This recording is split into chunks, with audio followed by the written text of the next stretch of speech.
Muy feliz de estar nuevamente aquí, de compartir este espacio con ustedes. La verdad es que me quiero presentar a partir de mi propósito. Quien me conoce sabe que soy una apasionada de la temática de alérgenos alimentarios. Me dedico a ayudar a la industria a mejorar la gestión y el propósito, mi motor y todo lo que hago está en la dirección de mejorar la vida de las personas con alergias. Eso es lo que me motiva día a día a trabajar. Y el objetivo de esta charla que preparé para ustedes tiene que ver con contarles los avances tecnológicos, las tecnologías disruptivas que van a ser parte de la vida cotidiana de los consumidores y de nosotros también como profesionales de la industria en el día a día de planta, y poder conocer esto que se viene en un futuro no tan lejano nos permite estar mejores preparados y tomar mejores decisiones. Así que sin más introducción ni preámbulo, vamos a aprovechar al máximo este espacio y vamos directamente a entrar en materia. A ver. Ahí estamos. Antes de entrar de lleno en el desarrollo de estas nuevas tecnologías, me parece sumamente importante poder delinear juntos el contexto en el cual estas nuevas tecnologías desembarcan. Entender este contexto nos permite medir mejor el impacto que pueden tener estas tecnologías, el alcance que pueden tener estas tecnologías y también entender por qué tienen una alta probabilidad de aceptación y de desarrollo para los consumidores alérgicos. Entonces, he estructurado este contexto en tres ejes principales. El primero tiene que ver con la prevalencia de alergias alimentarias a nivel mundial. El segundo tiene que ver con los cambios culturales y cómo estos cambios culturales se traducen en cambios en las pautas de consumo. Y por último, algunos cambios en la legislación que se han alcanzado, se han logrado como conquistas de los consumidores o de colectivos de consumidores. ¿Sí? Entonces, creo que en estos ejes podemos resumir este contexto. Vamos una más. Entonces, para ir al primer eje que tiene que ver con la prevalencia de las alergias alimentarias son las inmunopatologías que más han incrementado su incidencia en las últimas décadas. Hoy en día tenemos una situación global de enfermedades alérgicas, dentro de las cuales están las alergias alimentarias, de 1 billón de personas. Y el pronóstico es que este número, lejos de disminuir, alcance 4 billones para 2050. Si pensamos en el porcentaje de población mundial que sufre alguna reacción adversa a los alimentos, alcanza el 20%. ¿Qué significa esto? Que el 20% de la población mundial en algún momento va a desarrollar una reacción adversa a los alimentos, dentro de las cuales están las alergias alimentarias. Y si hacemos un zoom en las alergias alimentarias, puntualmente, tenemos la prevalencia que se ve aquí en la diapositiva según sea el grupo etario de adultos o de niños.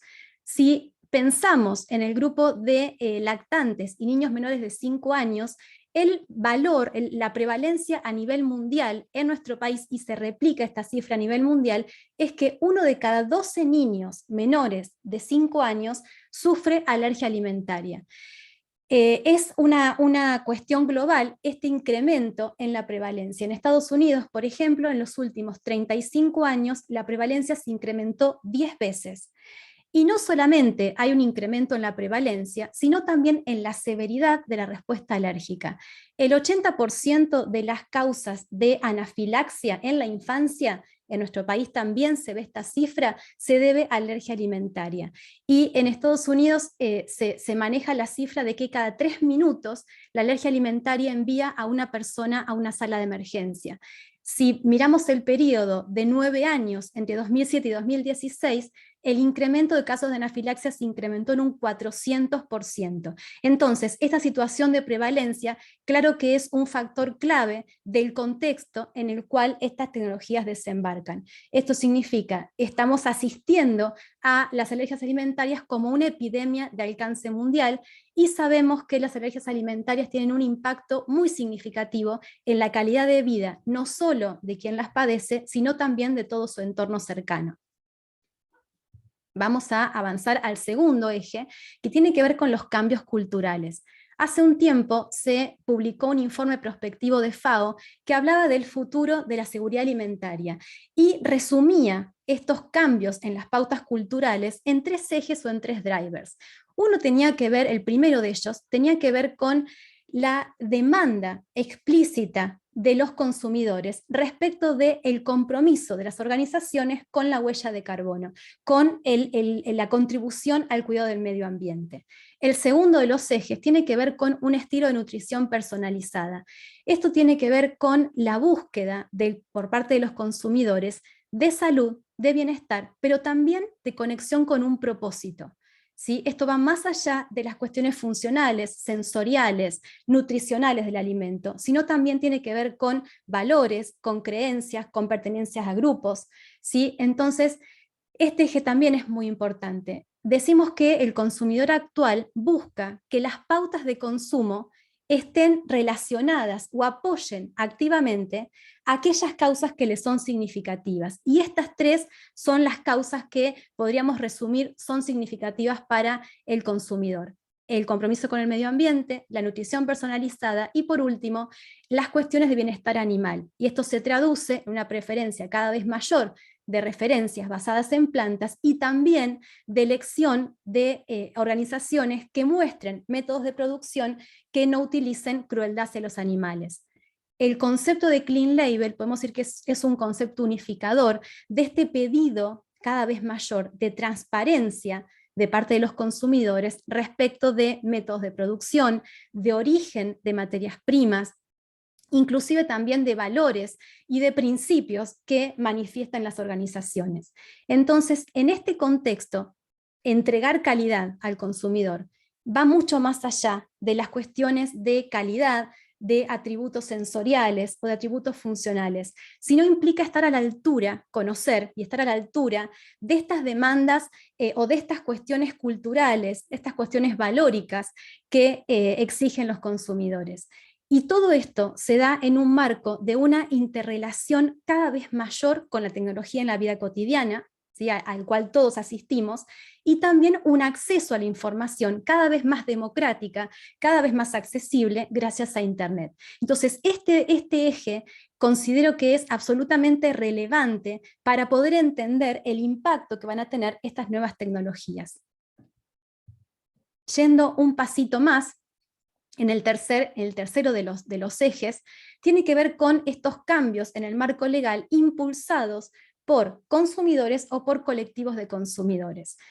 Si nosotros pensamos en la historia, hace solamente 30 años tuvimos la FAO convocó por primera vez a la consulta técnica con el espíritu de comenzar a legislar sobre la declaración de alérgenos alimentarios. Esto fue hace 30 años, en 1995, y hoy en día 66 países en el mundo ya tienen una legislación respecto de en qué casos es necesario declarar obligatoriamente los alérgenos. En este recorrido, hoy estamos asistiendo, como les decía, a ciertas conquistas de los consumidores que tienen que ver con, por un lado, mejorar la calidad de vida de los consumidores con alergia, y en este mismo sentido, o sea, cuidar su salud, preservar su salud, y en este mismo sentido, hacer un poco menos compleja, un poco más fácil la vida con alergias, que realmente tiene su complejidad intrínseca y es bastante elevada. El primero de los casos que quiero compartir con ustedes es el proyecto FASTER, ¿sí? la ley FASTER, que fue sancionada en 2021 en Estados Unidos como conquista de colectivos de consumidores que la verdad que abogaron muchísimo por la sanción de esta ley. La primera consecuencia de esta ley tuvo que ver con la incorporación del sésamo como 9º alérgeno de declaración obligatoria en Estados Unidos, y hoy mismo, dentro de este proyecto FASTER, en este mismo momento, hay abierta en Estados Unidos una consulta pública a la comunidad, ¿sí? Abierto a todos los ciudadanos, para recolectar información respecto de nuevos alimentos que podrían, obviamente, luego con el análisis por parte de expertos, evaluar si es necesario incorporar nuevos alérgenos a esta lista de alérgenos prioritarios. Y esto tiene que ver justamente con lo que veíamos al principio, con el incremento en la prevalencia, ¿sí? Y la aparición de nuevos alimentos que comienzan a tener también respuesta alérgica en algunos grupos de consumidores. Entonces, hoy en día estamos asistiendo a esto que está enmarcado dentro del proyecto FASTER y que en un futuro, por supuesto, tendrá alguna devolución, alguna respuesta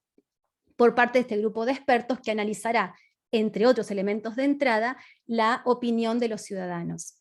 Por otro lado, otro de los ejemplos que quiero compartir con ustedes se dio en Reino Unido y en Escocia también en 2021, es la ley Natalia, que es revolucionaria en estos países y también, digamos, que siembra un hito, un precedente para los demás países.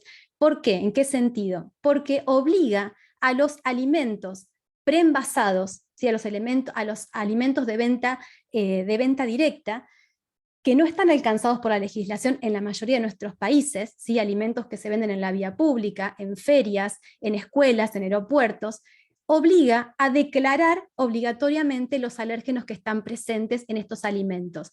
En nuestros países estos alimentos están exceptuados de la declaración de alérgenos. En Inglaterra y en Reino Unido y en Escocia esto era así hasta la sanción de la ley Natalia en octubre de 2021. Hay todo un trabajo de adecuación que tienen que hacer las industrias y también, por ejemplo, las cadenas de restaurantes, los supermercados, los aeropuertos, todos los lugares donde se sirve comida de venta directa, tienen que adecuarse para poder cumplir con este nuevo reglamento. Los principales embajadores, impulsores de esta ley son los padres de Natalia, Natalia Laperús, que a los 16 años falleció de un shock anafiláctico luego de consumir un sándwich en un aeropuerto. El otro caso que quiero compartir con ustedes tiene que ver con la ley Elijah, sancionada en Estados Unidos también en 2019, 2 años más tarde de la muerte de un niño de 3 años en un centro de primera infancia en Estados Unidos a causa de un shock anafiláctico. Sus padres también y su hermano son los principales embajadores, los principales propulsores de esta legislación, que lo que busca es reglamentar los centros de primera infancia para que en todos ellos exista un protocolo de actuación frente a la alergia alimentaria. Y también quisiera compartir con ustedes, muy brevemente, si no es la idea de esta conferencia ahondar en estos outputs, pero sí contarles que entre diciembre de 2020 y octubre de 2021, convocado por el Códex, hubo una reunión, una serie de reuniones por parte de un comité de expertos convocado por el Códex, que tuvo por objeto evaluar 3 puntos principales. Por un lado, evaluar y validar el listado de alérgenos prioritarios del Códex, ¿sí? Volver a pensar este grupo de los grandes 8 más sulfito, que existen hasta el momento, y en función de la información científica disponible, poder evaluar y poder validar este nuevo listado. Por otro lado, establecer valores de referencia, valores umbral para los alérgenos prioritarios. A mi entender, esto es un enorme aporte para nosotros en la industria, porque por primera vez tenemos, hasta ahora solamente Japón y Suiza contaban con umbrales, y poder contar con estos valores de referencia científicamente arribados, digamos, después de este comité de expertos y con una metodología sumamente rigurosa, creo que es un gran aporte para nosotros en la industria para tomar decisiones, para poder tomar decisiones basadas en esta información científica respecto de en qué casos es necesario o no el rotulado precautorio.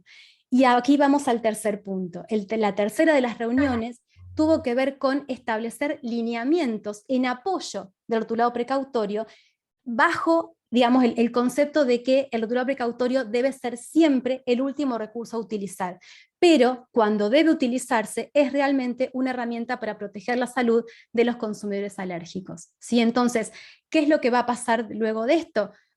Lo que tiene que ocurrir es que el Códex se expida sobre estas recomendaciones del comité de expertos, modifique las normas y los manuales de procedimiento y luego quedará en la potestad de cada país adoptar o no estas recomendaciones. Sí, pero me parece sumamente relevante traer esta cuestión de contexto, porque fíjense cuán relevante es la cuestión de las alergias alimentarias que se ha convocado a este comité de expertos justamente para legislar o para hacer recomendaciones científicas en base a estos 3 puntos. Entonces ahora sí, disculpen. Ahora sí, habiendo delineado juntos este contexto, vamos a desarrollar estas nuevas tecnologías que llegan a las manos del consumidor. Y realmente me parecía sumamente relevante delinear el contexto, porque estas tecnologías van a llegar a empoderar aún más a este consumidor, que ya hemos visto que ha ido ganando empoderamiento, ¿sí? Entonces, ¿y por qué digo que van a empoderar aún más? Porque por primera vez le van a conferir capacidad de detección en el ámbito doméstico. Hasta ahora, la detección de alérgenos siempre se reservó para la planta o para un laboratorio. A partir de estas nuevas tecnologías, lo que ponemos en manos del consumidor es la capacidad de detección de alérgenos en el ámbito doméstico, ¿sí? Por eso vamos a desarrollar. He traído 5 tecnologías diferentes, 5 dispositivos que operan por principios de funcionamiento diferentes, para que podamos ver este abanico de nuevas tecnologías, los principios de funcionamiento, y también les voy a ir contando caso a caso cuál es el grado de implementación. Vamos a empezar por el primero. El primero que quiero compartir con ustedes es un sensor de flujo lateral que utiliza anticuerpos específicos y utiliza una solución de extracción acuosa. En este caso, está disponible en el mercado en Estados Unidos desde 2018, ¿sí? se puede adquirir comercialmente. Nació inicialmente para la detección de gluten, exclusivamente pensando en la población celíaca. La sensibilidad está asociada con la legislación de Estados Unidos. Para la FDA, un alimento puede ser declarado libre de gluten cuando presente una concentración menor o igual a 20 partes por millón, mientras que en Argentina este número es de 10 partes por millón, pero bueno, en este caso está alineado a los requerimientos de legislación de FDA. También hay una versión para la detección de maní. La sensibilidad en este caso es de 10 partes por millón. En el caso del gluten, lo que mide son prolaminas, ¿sí? Lo que detecta es la presencia de prolaminas, y la respuesta que tiene es binaria, ¿sí? Indica presencia o ausencia, no permite cuantificar, simplemente permite decirle al consumidor, indicar al consumidor la presencia o ausencia de gluten en 4 pasos, en 5 minutos de respuesta. Me gusta siempre pensar cuál es la historia detrás de estas tecnologías. Poder entender la historia me parece que nos permite comprender, humanizar a la tecnología. En este caso, la persona detrás de este desarrollo se llama Shirin Shades. Ella hace un tiempo dio una entrevista a un medio tecnológico en Estados Unidos y contaba que sufre alergias múltiples, sufre alergia al gluten, a la soja, a la leche, al huevo, desde que es pequeña, y que la idea de este dispositivo nació en una boda donde ella preguntó a la persona que estaba a cargo del servicio si había algo libre de gluten, y la persona le dijo qué tan alérgica era, le preguntó qué nivel de alergia tenía, y ella entendió que no podía comer nada de lo que allí se servía, y realmente pensó en la importancia de contar con otra herramienta que le permitiera tomar decisiones con un mayor fundamento y no poner en riesgo su salud o su vida. Entonces, bueno, esa digamos, la historia detrás del desarrollo de este dispositivo. El otro de los dispositivos opera por un principio diferente. En este caso es una plataforma de detección que utiliza un sensor electroquímico y utiliza la tecnología de impresión molecular de polímeros. En este caso no se detecta proteína, o sea, el marcador no es una proteína, sino que es una isoflavona, ¿sí? Fue desarrollado inicialmente para la detección de soja, y el marcador en este caso es una isoflavona presente en la soja. Es un método también que en 4 pasos da una respuesta entre 60 y 90 segundos, la sensibilidad de partes por billón, y está diseñado, es el único dispositivo que es portable, ¿sí? Se puede adquirir en forma de colgante, de llavero o de reloj. En este caso, podemos decir que está casi disponible en el mercado. Hay personas que han adquirido preorden de este dispositivo, y la empresa anunció recientemente, la semana pasada, anunció que este verano estas personas que compraron por preorden van a empezar a recibir sus dispositivos. Con lo cual, después de años de desarrollo, empezaría a llegar a las manos de los consumidores que ya lo han adquirido. La idea inicial es que esté disponible la versión para soja, luego para maní, y luego la idea es que se desarrolle para los demás alérgenos. Pero para esto va a faltar tiempo. Inicialmente el que va a estar disponible es el de soja. En este caso también hay una historia detrás del desarrollo.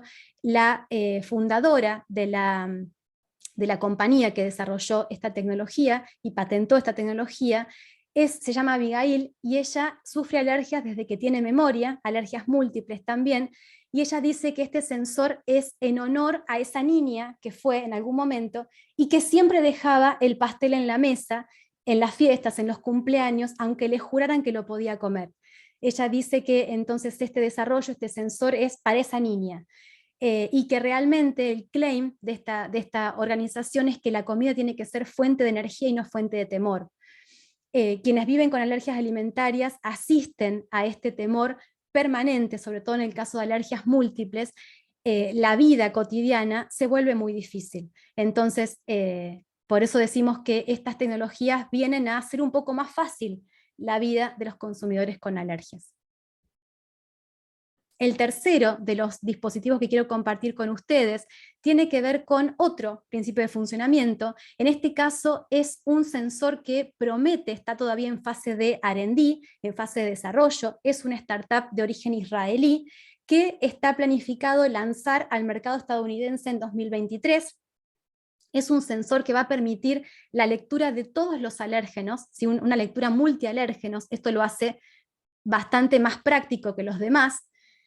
El principio de funcionamiento es la absorción de las proteínas alergénicas por parte de nanocristales de celulosa y el uso de anticuerpos de tipo comercial para la detección. A partir de Big Data se hace una detección a través de una aplicación y envía al consumidor el resultado. La verdad es que, como les decía, está en fase de R&D, promete tener una sensibilidad de 10 partes por millón y inicialmente está planificado desarrollar para huevo y para maní. El niño que ven en la foto es realmente el hijo de una de las personas que está detrás de este desarrollo, con lo cual acá también hay una historia personal con la alergia. El cuarto de los dispositivos que está disponible en el mercado opera por otro principio de funcionamiento. En este caso utiliza espectroscopía en el infrarrojo cercano y machine learning. ¿Cómo opera? Se genera un espectro de la muestra a partir de un escáner, se escanea la muestra, un escáner es un teléfono celular. A partir de una aplicación se hace un escaneo de la muestra, esto genera un espectro de la muestra y se compara mediante inteligencia artificial, se compara en la nube con una serie de espectros que previamente tienen que estar cargados, o sea, se requiere calibración previa por supuesto, del dispositivo, para poder identificar los alérgenos prioritarios. Es un dispositivo que no solo se utiliza en alimentos, sino también se utiliza en medicamentos, porque previa calibración se pueden identificar distintos contaminantes o distintos analitos, siempre que se haya previamente hecho la calibración correspondiente. En este caso, la fundadora de la compañía, la CEO, se llama Isabel Hoffman, y en una charla TED en 2014 contó que la idea de este dispositivo nació después de que su hija a los 13 años sufriera una descompensación muy severa que lo obligó a estar por meses en un hospital. No conseguían entender qué le pasaba hasta que finalmente descubrieron que la causa tenía que ver con una alergia muy severa a la penicilina, al gluten, a la glucosa, a ciertos colorantes alimentarios. Con lo cual, una vez que tuvieron el diagnóstico, el desafío fue seguir adelante con la vida. Entonces, de esta manera, este sensor busca justamente dar un poco más de seguridad respecto de la presencia o no de estos componentes en los alimentos. Y el último de los dispositivos que quiero compartir con ustedes también está en fase de desarrollo, es también una startup israelí, como la que vimos de los nanocristales de celulosa. Está todavía en una etapa más incipiente de desarrollo, lo que opera por un proceso de un principio de funcionamiento también diferente. En este caso no se requiere la toma de muestras, porque lo que promete este dispositivo es absorber los vapores de un determinado plato de comida y en función de esos vapores hacer una identificación de la estructura química de las moléculas del vapor y luego, mediante inteligencia artificial, poder identificar los alérgenos de interés, los alérgenos prioritarios o los alérgenos que sea necesario identificar. Es disruptivo respecto de los demás porque, como les digo, no requiere la toma de muestras.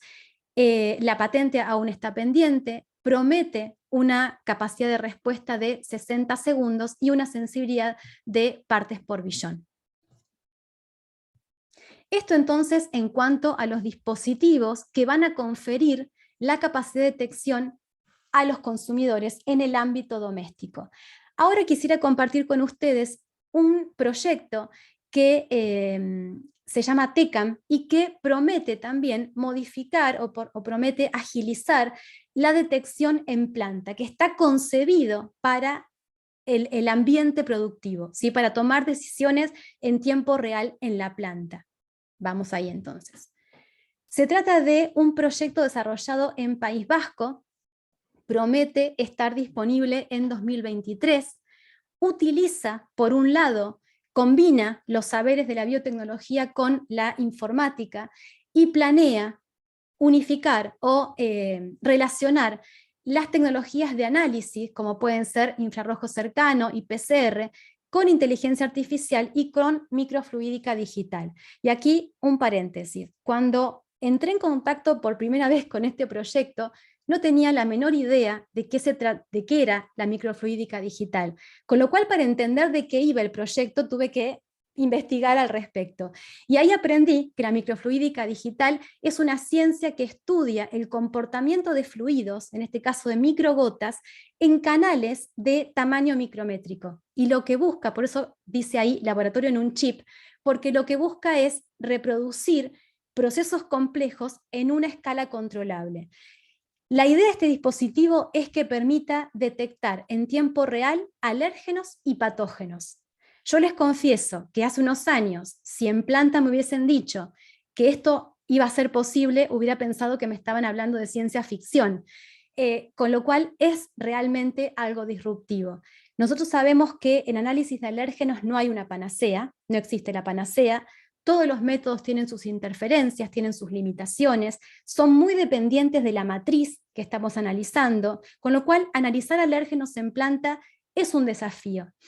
Pero a la vez sabemos también que necesitamos analizar alérgenos porque es la forma de validar la gestión en planta. Nosotros necesitamos validar la gestión que hemos diseñado mediante el análisis, mediante la cuestión analítica. No podemos prescindir de ello.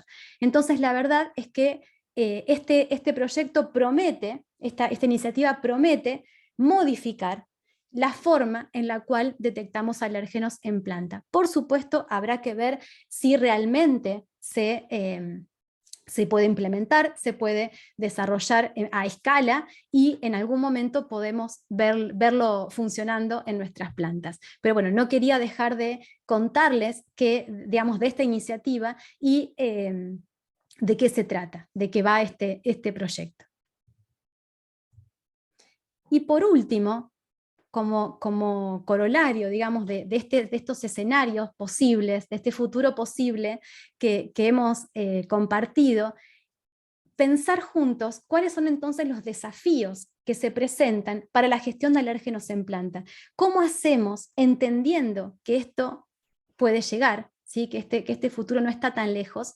¿Cómo hacemos para estar a la altura de estas nuevas demandas de los consumidores? ¿Cómo hacemos para incorporar estas nuevas tecnologías en nuestro día a día de planta? ¿Y cómo hacemos para estar preparados, para seguir siendo opción para nuestros consumidores?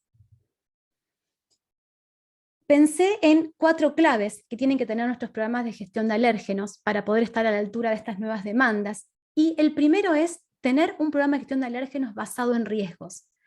Y ahora vamos a ver en detalle de qué hablamos cuando hablamos de un programa de gestión de alérgenos basado en riesgos. Básicamente es un programa de gestión de alérgenos basado en la singularidad de nuestras plantas, basado en la complejidad alergénica única que tiene nuestra planta, ¿sí?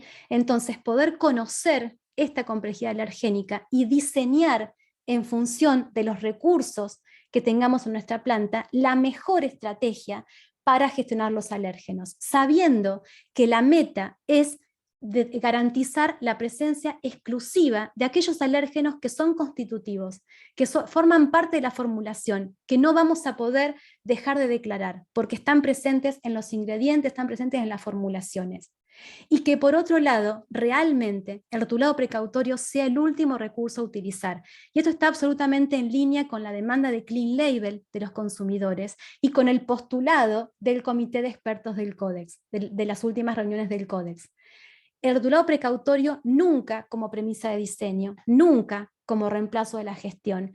El rotulado precautorio como último recurso, toda vez que hayamos agotado las medidas de control disponibles y concluyamos que no hay otra opción que utilizar el rotulado precautorio. Cuando nosotros utilizamos el rotulado precautorio, por un lado estamos cuidando la salud de los consumidores si lo usamos adecuadamente, pero si lo usamos en exceso, estamos restringiendo las opciones de consumo para un grupo de consumidores que ya tiene muchas restricciones en su vida cotidiana. Entonces tiene que ser el último recurso a utilizar. Y por otro lado, por último y no menos importante, poder validar las medidas de control, poder validar esta gestión que hemos diseñado en la planta mediante protocolos de validación robustos, protocolos de validación que realmente se basen en el método del peor escenario, usando los métodos disponibles de detección de alérgenos para poder realmente estar seguros de que la gestión que hemos diseñado es capaz de entregar los resultados que estamos buscando. Cuando hablamos de un programa de gestión de alérgenos basados en riesgos, la primera etapa insustituible es poder determinar claramente la complejidad alergénica de la planta. ¿Y qué es la complejidad alergénica de la planta? Es el resultante de dos cuestiones. La primera es la presencia de alérgenos en los materiales. Y cuando hablamos de materiales, hablamos de materias primas, materiales de empaque primarios e insumos en contacto con el producto. Necesitamos conocer acabadamente el contenido de alérgenos de estos materiales, los alérgenos que están presentes y que pueden estar presentes por contacto cruzado. Y por otro lado, conociendo esta información, cómo estos alérgenos se combinan en las formulaciones. Estos dos factores juntos nos van a indicar la complejidad de la planta, la complejidad alergénica de la planta. Por eso digo que es única y singular para cada planta. Si nosotros somos capaces de tener claridad respecto a la complejidad alergénica, vamos a poder diseñar correctamente las premisas de diseño. ¿Qué significa esto? La estrategia de la gestión. Voy a poder diseñar la segregación de sectores, la asignación de líneas, la separación en el tiempo, ¿sí? Voy a poder establecer la estrategia que voy a seguir.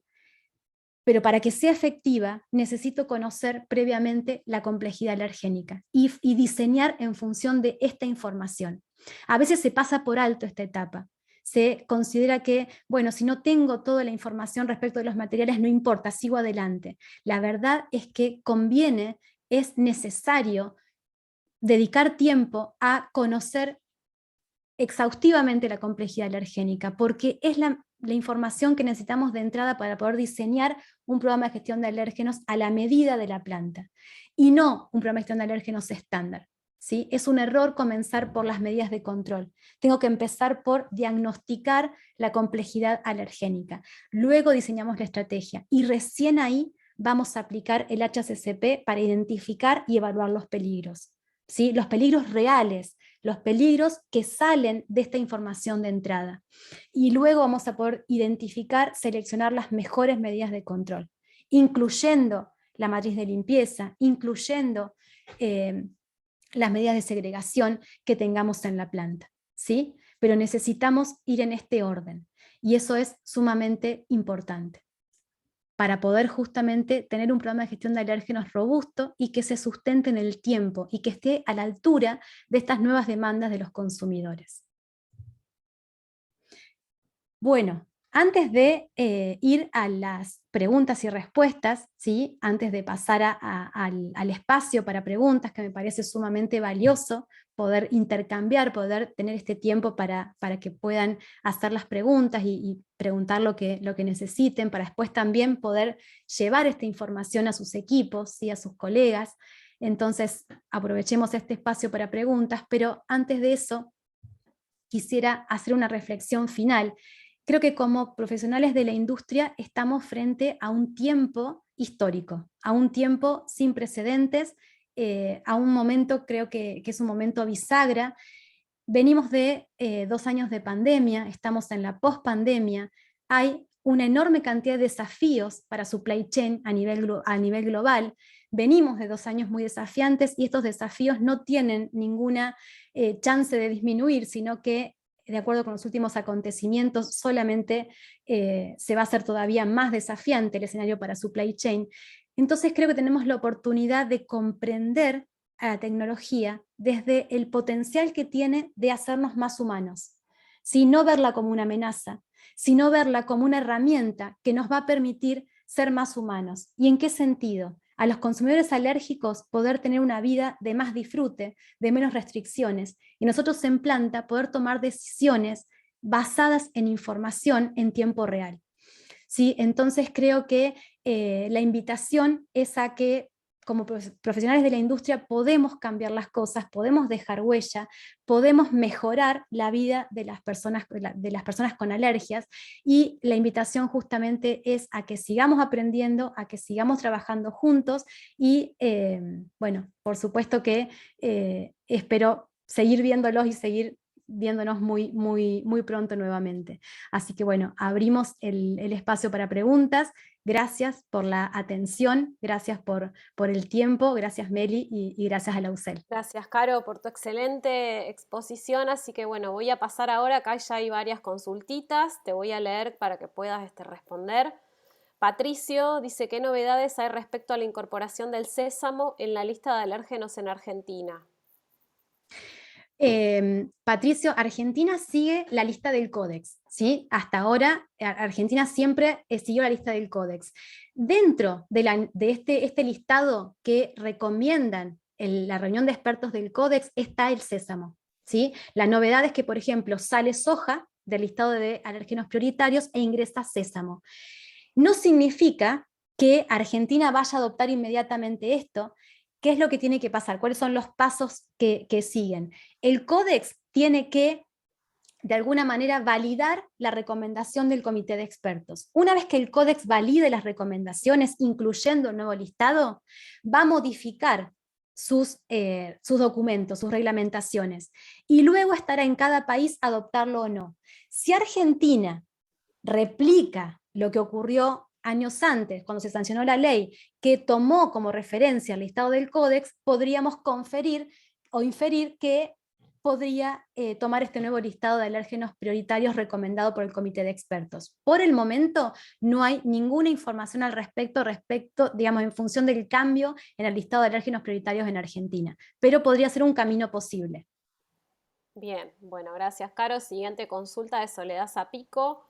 Una consulta, tenía entendido que la legislación en Argentina para lo único que tenía un umbral definido era para los sulfitos y que el resto era solo presencia-ausencia. ¿Hay límites para los 8 alérgenos?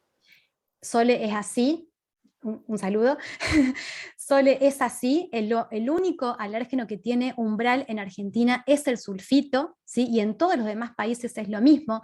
Lo que yo les comentaba como recomendación es lo mismo que le decía recién a Patricio.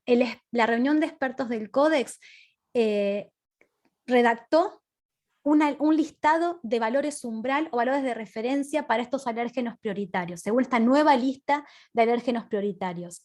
Es una recomendación del comité de expertos. Aún el Códex no se expidió respecto de esas recomendaciones, no actualizó su documentación y por ende los países no modificaron nada de las legislaciones actuales, ¿sí? Yo creo que va a ocurrir a lo largo de este año, quizás el año que viene, vamos a ver cómo el Códex se expide respecto a estas recomendaciones y cómo luego los países las incorporan, ¿sí? Al día de hoy tenemos la recomendación de expertos, ¿sí? Para mí es una información sumamente valiosa para la industria. Podemos considerar estos valores umbral porque es la primera vez que tenemos esta información, pero no hace parte de la legislación argentina. Bueno, gracias nuevamente a Sole. Adriana, tenemos otra consulta. Dice, ¿hay algún avance en la normativa de Argentina para rotular alérgenos en el consumo directo? No hay, no hay ningún avance. No, por ahora la legislación argentina en su artículo 235 séptimo del Código Alimentario considera a los alimentos listos para consumo, alimentos envasados listos para consumo, exceptúa a todo lo que es de venta al peso, ¿sí? Y eso sigue siendo así y no hay ninguna iniciativa para modificarlo. Perfecto. Bueno, después otra consultita. Acá dice la consulta, ¿el material de cartón puede aportar alérgenos? Hay que verificar caso a caso con los proveedores, ¿sí? Hay que entrar en contacto con los proveedores y solicitar las cartas de garantía. A nivel general, por lo general, los materiales que se utilizan en la fabricación de envases primarios no aportan alérgenos, no obstante, puede haber en algunos casos resinas o puede haber derivados de la celulosa que pudieran aportar trigo. Entonces, la recomendación es siempre entrar en contacto con nuestros proveedores de material de empaque primario y solicitar las cartas de garantía. Es la única manera de poder concluir si aportan o no. Bárbaro. Bueno, ¿alguna otra preguntita? Bueno, Caro, desde ya que todos los comentarios son muy buenos. Has tenido muy buena repercusión acá, quedaron todos muy contentos, así que bueno, todos te agradecen. Quisiera aprovechar estos últimos minutitos por si quieren preguntarle alguna otra consulta, duda, lo que quieran. Eh, bueno, acá Sole nos dice de nuevo, vi una carta de declaración de alérgenos de un proveedor que ponía en el producto contenía sulfitos y debajo declaraba que los niveles eran entre 0 y 10 ppm. No debería declarar, ¿no? A ver, ahí dejé de compartir para poder vernos. En el caso de los sulfitos, deben declararse, ahí es como una cuestión bastante particular y que hay que mirar caso a caso. Los proveedores, tanto sea materiales de empaque como ingredientes, tienen que declarar una carta de garantía siempre que su producto, material de empaque, ingrediente, tenga una concentración de sulfitos mayor o igual a 10 partes por millón. Nosotros, como usuarios en la industria, tenemos que declarar el sulfito en nuestros productos finales si en el producto final la concentración de sulfito es mayor o igual a 10 partes por millón. ¿Sí? Por lo tanto, nuestros proveedores, si en sus productos, en los productos que nos proveen, superan las 10 partes por millón, deben declarar en la carta de garantía. ¿Sí? Después nosotros tendremos que hacer el cálculo respecto del aporte de ese ingrediente a nuestra formulación y en función de eso definir si tenemos o no que declarar en el producto final. ¿Sí? Ese sería el camino. No está mal que si un proveedor gestiona sulfito en su planta, lo declare en la carta de garantía y coloque como observación que de todas maneras la concentración es menor a 10 partes por millón. No está mal contar con esa información, solo que después nosotros tenemos que pensar, calcular, hacer el cálculo cuantitativo del aporte que puede generar en nuestro producto final para definir si nosotros como elaboradores del producto final tenemos o no que declararlo. ¿Sí?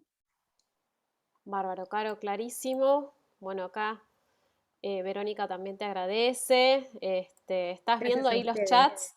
No estaba viendo el chat. Gracias a ustedes por Bueno, la acá Juli participación. García levantó la mano. Juli, ¿querés Sí, habilitarte? quería hacer una consulta nada más, que es que viendo que se sancionó la ley de etiquetado frontal, ¿no? En alimentos, me parece que es mucho más, a mi criterio, ojo, es mi punto de vista, mucho más importante la comunicación de un alérgeno que de un exceso de azúcar o de grasa.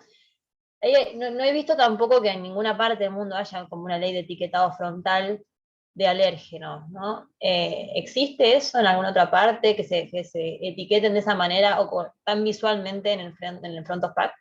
No, excelente tu pregunta, Julieta. La verdad es que tienen espíritus distintos. La legislación de etiquetado frontal busca de alguna manera amortiguar o disminuir las cuestiones de obesidad infantil y obesidad en general en la población. En el caso de alérgenos, hay 66 países que tienen legislación respecto de declaración obligatoria de alérgenos. En materia digamos, de legislación de alérgenos, debo decir que se parece más a una torre de Babel que a una cuestión homogénea entre los países. Hay diferencias de todo tipo entre países. Hay diferencias en el listado de alérgenos de declaración obligatoria, hay diferencias respecto de cómo declarar el contiene, cómo declarar el puede contener, cómo declarar los distintos alérgenos. Sin embargo, en todos los países donde se exige declaración obligatoria de alérgenos, se indica que los alérgenos se tienen que declarar o a continuación del listado de ingredientes, como ocurre en nuestro país, o dentro del listado de ingredientes, con negrita, de distintas maneras, ¿no? Cada país tiene su particularidad. Pero siempre se restringe digamos, al listado de ingredientes, ¿sí? Para lo que es el contiene y el puede contener. Hay países, por ejemplo, que admiten, no el nuestro, pero hay países que admiten distintas expresiones, más de una expresión en el empaque. Por ejemplo, en Estados Unidos, en Canadá, en Nueva Zelanda, se puede colocar: este alimento fue elaborado en un equipo que también elabora trigo y frutos secos. En nuestro país eso no se puede poner. Hay países que admiten expresiones como contiene trazas de, ¿sí? Se ha visto, se ha estudiado que esta diferencia en las expresiones o la posibilidad de declarar de distintas maneras genera una gran confusión en los consumidores. Y un poco esta tercera reunión de expertos del Códex, que tuvo por objetivo delinear las recomendaciones para el rotulado precautorio, tuvo el espíritu de tratar de unificar las expresiones, porque realmente genera una gran confusión. ¿Sí? Hay infinidad de formas diferentes de declarar la presencia potencial de alérgenos en los alimentos. Me fui un poco por las ramas, pero Claro, gracias. gracias a vos.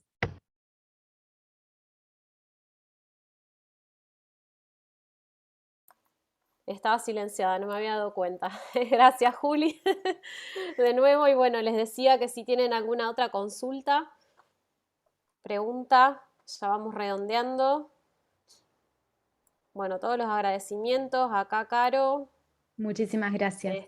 Así que bueno, todos buenos comentarios, ahí verás. Bueno, acá todos quedan sorprendidos por las tecnologías, los sensores a nivel doméstico y un poco todo lo que se viene. Realmente que bueno, que como bien dice Caro, que parecía algo inalcanzable, una cosa De ciencia ficción. ciencia ficción, y no, realmente hay muchas herramientas que bueno, próximamente se van a estar empezando a utilizar. Así que... Y realmente sí, y hay, por ejemplo, el primero de los sensores que les conté, que está disponible en el mercado desde 2018, se usa ampliamente. ¿Sí? Inclusive hay influencers en Estados Unidos que dan su opinión de nuevos alimentos en función del resultado que obtienen con ese sensor. ¿Sí? O sea, como le advierten a su comunidad si pueden o no consumir un determinado alimento en función del resultado que obtienen del sensor, con lo cual es algo que se utiliza. ¿Sí? Los otros están un poco en etapas más incipientes, pero el primero que les conté digamos, está disponible, y de hecho los repuestos se compran por Amazon. Está ampliamente implementado. Sí, realmente es una herramienta que hoy en día, bueno, ya hay cosas que, por supuesto que después saldrán versiones mejoradas y demás, pero Por supuesto. hoy día, bueno, hay recursos que uno puede, digamos, acceder, ¿no? Y lo interesante de esto que, bueno, todas esas herramientas, lo que uno rescata que fueron producto de algún consumidor o alguna persona alérgica que realmente ha impulsado o ha bregado para que todo esto, como bien Caro mencionaba en el contexto la ley Natalia, todo el trasfondo que tiene todo esto, ¿no? Realmente, bueno, es muy interesante y bueno, lamentable si uno va hacia atrás, porque todo tiene un incidente o alguna situación o algo asociado, digamos, a ese avance, a esa herramienta, ¿no? Uh-huh. Sí, pero realmente por eso consideraba tan importante delinear este contexto, porque hay un contexto que da el marco para que estas tecnologías aparezcan Claro. y sean cada vez más masivas. Realmente es así. Quería decirles que si alguien tiene interés en conocer más o conocer los papers de validación de estas tecnologías, hay disponibles en algunos de los casos, no en todos. Puntualmente en los 2 primeros dispositivos que vimos es pública la información respecto de las validaciones que han llevado adelante. Me pueden escribir sin ningún inconveniente, ahora les pongo en el chat mi mail, o me pueden contactar por LinkedIn y ahí me envían un mensajito y les puedo compartir más información, todos aquellos que estén interesados en leer un poco más al respecto. Bueno, bárbaro, Caro, me parece que no hay ninguna otra consulta más. Vamos a ir cerrando un poquito, bueno, en primero y principal, agradecerte por tu excelente presentación. Siempre son bienvenidos tus aportes, estas herramientas y bueno, toda esta información que nos has brindado durante esta conferencia. Muchas gracias a todos ustedes también por participar de este primer encuentro y bueno, los esperamos en nuestros próximos conversatorios, que bueno, el próximo ya anunciarles y comunicarles que va a tener lugar el 28 de junio, también va a ser un martes de 18 a 19 horas, en referencia a todo lo que es la transformación digital en la gestión integral de plagas. Así que bueno, ahí también vamos a estar hablando de tecnologías aplicado a todo el tema de gestión integral de plagas, ¿sí? MIP, ¿no? Y bueno, finalmente a la UCEL agradecerle también por brindarnos este valioso espacio para poder desarrollar justamente todos estos temas de actualidad, ser un espacio de debate, de encuentro y de actualización profesional. Así que, bueno, sin más, damos por finalizado esta conferencia. Así que, bueno, Caro, una Muchísimas vez más, gracias. muchísimas gracias por tu excelente exposición y muchísimas gracias a todos por acompañarnos. Los esperamos para los futuros encuentros. Bueno, Muchas gracias. saludos, que estén Muchas todos gracias. bien.